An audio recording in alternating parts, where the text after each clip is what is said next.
هلا شوفوا انا اليوم متسمم ومرضان، متسمم، اكلت اكله ما بعرف ايش بدها من الحياه، فلهذا السبب اليوم حنعمل فيديو عن وفاء مصطفى. توقيت كتير سيء. يعني انا متسمم ومرضان وحالق دقني كمان وطالع شكل زي المكسيكيين، كمان بدي اعمل فيديو عن وفاء مصطفى. حبيبتي ما بتاكل. لا اله الا الله، هو هيك دائما، المصايب لا تأتي فرادا. هلا وفاء مصطفى هي فود بلوجر لبنانية الجنسية. شو يعني فود بلوجر يا اغياد؟ يعني من هدول الناس اللي بيروحوا بقيموا اكل المطاعم، ما بذكركم هالحكي بحدا. وهدول الفود بلوجرز بقيموا المطعم والاكل والجو والارضية، ويمكن يقيموا الزباين كمان. ما بيخلوا شيء وما بيقيموه. هلا المشكلة مو هون، المشكلة بالطريقة اللي بيقيموا فيها. حبيبتي ما بتاكل. هيك طريقة فيها تقليل من نعمة رب العالمين، بحسسوني وكأنه الأكل اللي إجاهم زبالة، مو أكل حيشة نعمة الله. وكتير مستفزين. هلا من الناس اللي انشهروا كتير بهالقصة هو دكتور فود، كان يروح يقيم كل شيء بالمطعم. حتى يمكن لو دكتور فود شافك بالمحل ممكن يقيم نيتك، مثلا بيقول اوه شيت هذا نيته سيء، لا هذا 1 من 10، هذا نيته منيحة 10 من 10. طيب يا أغاد، شو قصة وفاء مصطفى؟ القصة إنه هي راحت لوحدة من اللي ببسطوا وبيبيعوا شغلات، بيبيعوا أكل بليلة وهيك قصص يعني. فاللي صار انه كانت طريقتها كتير سيئة معها، وصارت تقول لها هذا الاكل ما بتاكل وروحي بعدين بتصيري احسن من هيك، كأنه هي رسبانة بالمدرسة او شيء يعني، عم تقول لها انت بعدين بتصيري احسن. خليني افرجيكم الفيديو. اقسم بالله اني كرهان حالي بلا، انا حاسس حالي طالب ابتدائية. حبيبتي ما بتاكل. واليوم حلقتنا العاشرة عند يامي بينونة، ما بدي اقرب كرامة ما تشوفني، حصور عن بعيد اليوم. شارع يزبي بشير جنبلاط، مشوا معنا ناكل فول. يعطيك العافية، كيفك تمام؟ كيف عاملين لنا شي صحن بيز؟ حبيبتي لما بتحطي هيك هيدا الشلشق في بلاستيك شي هون كرمال الدبان كرمال الموتوسيكلات، ولو يعني انتوا شايفين شلون عم تحكي معي؟ انه لو بتحطي هون مشمع مشان الدبان والموتوسيكلات، بس انا نفسي اعرف انه شو دخل الموتوسيكلات. طب اوكي الدبان انه يا اخي اوكي ممكن في ناس بتقرف، بس الموتوسيكلات شو دخلهم؟ الموتوسيكلات بدها تجي تمشي فوق الاكل، شو دخل؟ اتوقع قصدها على الدخنة يعني، بس اللي بعرفه انه الدخنة بتطلع لفوق ما بتروح على الاكل يعني. بس فوت سيفتي كرمال النظافة. شايفين صاحبة البسطة قديش هيك اخلاقها حلوة، عم بتقلها انه الله كريم وهيك. والله زعلتني اول ما شفت الفيديو. صحن. طب مشي لي لإلي صحن مشكل عمالي معروف. لا حبيبتي بدي اكله هون بليز. يا ما بدي حامض على النسبة دي شوية استوى بعد، مثلا شو بتقول؟ خلي شوي الفول على النار بعد، مش كتير مستوي. خليني شوف. شايفين طريقتها شلون؟ مش كتير مستوى. كتير مستوي. طب كان فيك تقولي لها انه مثلا انه اذا الاكل ما عجبك، اوكي الاكل ما عجبني بس وامشي بحال سبيلك، مو ضروري تحكي هيك الاكل مو مستوي وتنظري. هلا شوفوا اللي بعرفه عن حالي انا كاغياد، اني انا انسان لو رحت مثلا اكلت بمطعم او شيء قد ما كانت الاكله سيئه ما بحكي، فاهمين؟ انه عادي خلاص باكل شو ما كان، ما عندي مشكله. ويمكن لهذا السبب انا تسممت. بس لا عن جد انه الواحد بيخجل ينظر هيك انه والله كانه مو مستوي لو بتسوي لي او هذا. انا بكره هدول العالم بصراحه. لو كان عندي هيك رفيق كنت حالغي الصداقه دغري معه. واصلا مستحيل يكون عندي هيك رفيق. اوف ترمس ابدا مش طيب شمندر عادي. حبيبتي ما بتاكل. تفضلي. اوف حبيبتي ما بتاكل. لا اله الا الله، ليش ايش في؟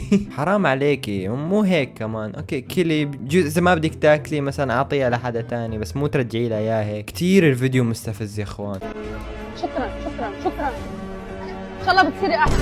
ان شاء الله بتصير احسن. عم تحسسني وكانه انسه يا اخوان بالمدرسه. ان شاء الله بتصير احسن. الفيديو الزباله هذا، تعرفوا اللي قهرني ايش؟ انه هي عطتها مصاري وصاحبه البسطه اجت بدها ترجع لها المصاري، انه اذا ما عجبك الاكل عادي انا برجع لك المصاري. هالحركه كانت كتير حلوه ومحترمه من صاحبه البسطه، بس ما بعرف بصراحه يعني. هي البسطه بسطه ذره وحمص ومدري شو هيك وجزر وهيك شغلات، فايش المفروض يكونوا طعمتهم؟ يعني المفروض يكون طعمتهم سوبر رائع يعني. انا جاي الايام بيعرفوا مين وفاء، كل اللي حكى حيندم على كل كلمه قالها عنه، لانه حيفهم معنات اللي عملته انا، شو السبب اللي دفعني لهالشيء. اوف عم تهدد يا اخوان. معقولة ترفع قضايا على الناس اللي حكوا عنا؟ الحمد لله اني ماني مشهور.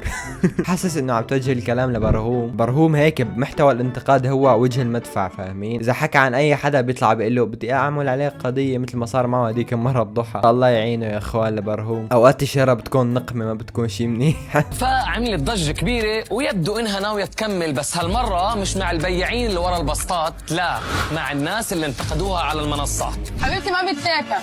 تفضلي. لا تفضلي. شكرا.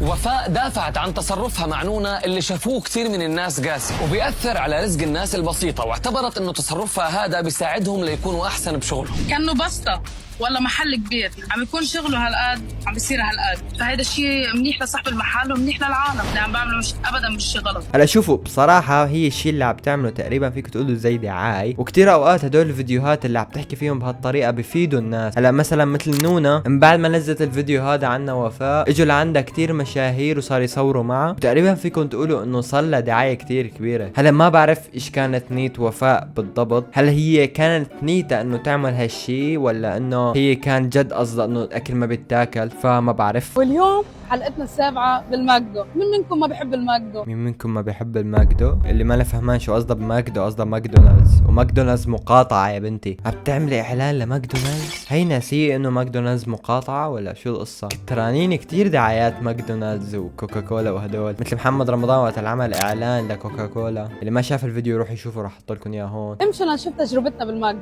طلبنا واحدة جراند تشيكن سبيشال وبيج تيستي. تعالوا ندوق مع بعض. خلينا ندوق البيج تيستي. لازم تعطيك هاي الرياكشن هيك تبع العيون هاد، انه اوه شيت طعمته كتير طيبة وانا كتير مستمتعة هلا. واو عن جد واو. شكله ماكدونالدز دافعين لها منيح يا اخوان. سمعنا بالمقاطعة يا نادرة. لحظة، هي اسمها وفاء ولا نادرة؟ ايش فيه؟ نطالب بترجيع دكتور فود. والله يعني احسن شوي ممكن، بس كمان دكتور فود يعني ما في فرق بينه وبينها يعني. الله عليك شو طيبة. اوف كمان شوفي بطاطا لحالها. بطاطا لحالها قصة فيني غبر على شي هون كثير طيب. ما فيها تغبري على شي هون ابدا، طبيعي ما تقدر تغبري على المصاري يعني. وبعد الحكي اللي فرجيتكم اياه بتضل عم بتطبل لماكدونالدز ولا كانه في مقاطعه. حلقتنا السادسة بالهامور على رمل البيضاء، ولكل واحد عم يحكي عن وفاء انه طالع عم تبخش بصاحبين المحلات. لا ابدا، هيدا الشيء كليا منه ظابط، وانا ما عم صور لحدا دعايات. هيدا المحتوى لفرجي صاحبين المحلات. اذا اكلك طيب عم اقول لك طيب، مش طيب عم اقول لك مش طيب. لا هي ابدا ما بتبخش بصاحبين المحلات، بس قالت لنونا انه ما بيتاكل. ترمس ابدا مش طيب حبيبتي، ما بيتاكل. تفضلي. لا هي ما بتقطع ارزاق ابدا يعني. هو الحمد لله انه الناس شافت الفيديو تبعه وفي مشاهير صاروا يروحوا يدعموا نونا. ما بعرف اذا هن مشاهير ولا لا، بس المهم انه صار يعملوا فيديوهات وهن عم يروحوا يشتروا من عند نونا. خليني افرجيكم الفيديوهات. قطع العناق ولا قطع الارزاق. اجينا اليوم ناكل من عند يامي بايونا. مساء الخير مدام، لو سمحتي اعطينا صحن على ذوقك. بكره معيني.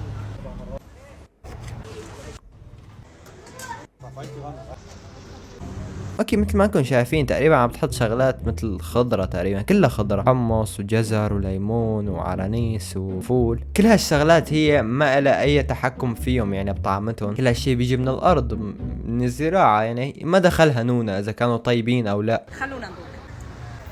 كل شيء بالصحن طيب. عاشتينك حبيبتي. وكمان في كتير ناس اجوا دعموها لنونا، وهو شيء حلو انه في ناس كتير بتحب الخير لبعضها. تعي لهون تعي. جبت لك الشيف راما. شو عم بصير؟ الشيف راما بزنزف اجت لهون تدوق الاكلات اللي قالت عنها. لحظة، الشاب اللي عم يطلع منه هذا الصوت؟ لا اله الا الله، والله سوء المنقلب يا اخو. عادي خلص تعودنا 2024. بس اتوقع انه هو عم يعمل هذا الصوت يعني استهبال يعني واضح. عنهم الشيف منى، الشيف شو اسمه هذيك وفاء ايه الشيف قالت عنه انه مش طيبين وما بعرف شو. بدنا ندوق ونجرب عندك ونعطي راينا نحن. عندك مشتي او لا؟ عم بحكي معك ردي. ايه اهلا وسهلا. اهلين. شو عم بيصير؟ شو في؟ انا دباني ايه؟ صوت زمامير بليز اعملي شي صوت زمامير. عم بتمسخر على وفاء، مو هي حكت انه على البايسكلات ومدري ايش. هو عم بيقول انه في صوت زمامير. والله كفى عليه. نسمع بعض. نسمعك. كيف بدي اسمعك صوت مني؟ ايه تفضل. سكينه عم تقص. اخوان هدول الاثنين بتحسون زي تيمون وبومبا. احلى شيء قد ترمف مش طيبين. اكلته الاكلت ليش مش طيبه؟ شو هيدا؟ خلص بقى. كثير عم تكثرينا. ليش هيك عم تحطي هالقد؟ عم تحطي من كرم ليه؟ انتوا بتستاهلوا. انت مدعومه؟ انت مدعومه. ايه مدعومه ما شاء الله عليك. ليك الدعم مبين. عندك شيبس كمان. هو عندك كثير قصص. هو عندك بيبسي. هو عندك ميراندا. شو هاي الاصوات اللي عم تطلع منه؟ اخوان انا راح اعمل سكيب للفيديو لانه صف الموضوع غير مريح ابدا. اول شيء الذره كثير طيبه كثير، مش عم بالغ. يمكن في عالم تجي تدوق وما تحب، بس مش بهالطريقه تقول انه ما بتحب. الجزر كمان ما بوصي اصلا، الجزر ما حدا بيعلق عليه. بدي دوق الترمس انا هلا. كثير طيبه. نونا مصورت لها على ايام نوال، هذا هو الفيديو. والله يوفقها ويرزقها، بس يعطيه رايك غير ثاني مره بغير طريقه. بالضبط، انه لو بدك تعطي رايك اعطيه بطريقه شوي محترمه. اول شيء احتراما لنعمه الله، وثاني شيء احترام للبائع اللي انت عم تاخذي من عنده. هلا بصراحه وفاء مصطفى عم تعمل اعلان لهدول المطاعم، بس فيكم تقولوا اعلان بطريقه غير يعني، او ما بعرف هل انه في اسعار مثلا للاعلان. تعطيني $500 بسفلك بالمطعم، تعطيني 2500 بقول انه اكلك طيب. اتوقع انه الموضوع هيك يعني، كل ما زاد السعر كل ما النكهه بتصير اطيب. بس يا اخوان هذا كل شيء للفيديو اليوم، ورجاء لا حدا يقول لي ليش هيك عامل دقنا، لانه انا كنت بدي احددها وبالغلط جرت عليها كثير، فقلت خلص ما زال خربت شيلها كلها على الصفر. بس اكيد يعني حترجع تطلع يعني. اسبوع خلاص تلاقوا دقنا رجعت زي ما هي. وبس يا اخوان لو نكون خلصنا الفيديو اليوم، لا تنسوا تسووا لايك واشتراك، ويلا بيس.